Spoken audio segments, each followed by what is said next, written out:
This is Hank Kim, Executive Director and Counsel for the National Conference on Public Employee Retirement Systems.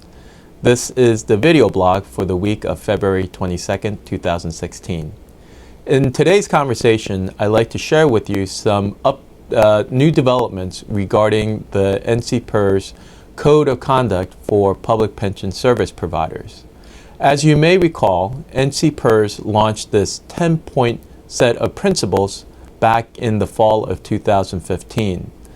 The Code of Conduct seeks to expose and eliminate and reduce any conflicts that may exist between the clients of service plan providers, public pension plans and their service providers.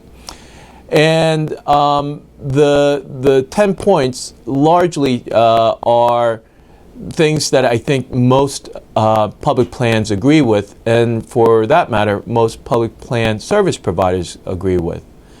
Probably the two most controversial aspects of the Code of Conduct are the last two, which asks the service providers not to advocate against the elimination of public sector pension plans, and point 9, which asks the service providers to give a list of contributions that the service providers may have made to think tanks, nonprofits, and other organizations that have an unfair bias against public sector pension plans. The list is part of the NCPERS Code of Conduct implementation package that can be viewed at ncpers.org/code of conduct, all one word. There you'll see roughly a list of 20 or so, again, nonprofits, think tanks, and other organizations that are not service providers, but again have a very distorted view of public sector pension plans.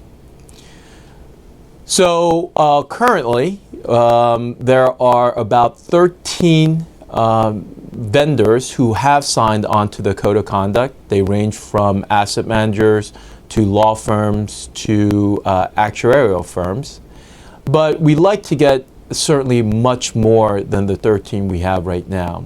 And NCPERS, being the largest and the oldest trade association for public sector pension plans, certainly carries with it moral authority in asking the service providers that we deal with on a regular basis to sign on to the Code of Conduct.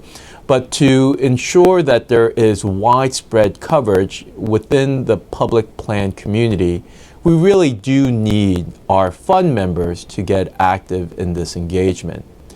So we ask you as fund members to, if you haven't gotten an email from us on the Code of Conduct, go onto our website and go to that landing page I mentioned and take a look at the Code of Conduct, the supporting materials regarding the Code of Conduct.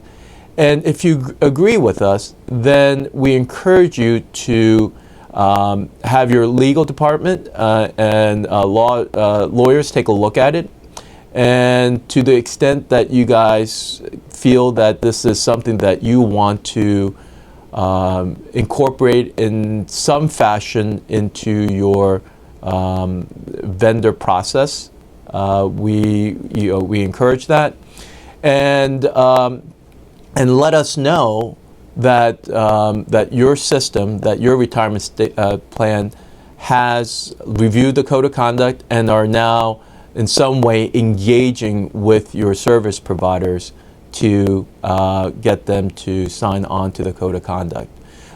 We are keeping a list, as I mentioned, we are keeping a list on our website of all the service providers who are signed onto it. And we really like to make this list of 13 right now blossom into a number, many multiples of what it is right now. So thank you again for tuning in, and I look forward to discussing the Code of Conduct and other issues with you in the near future.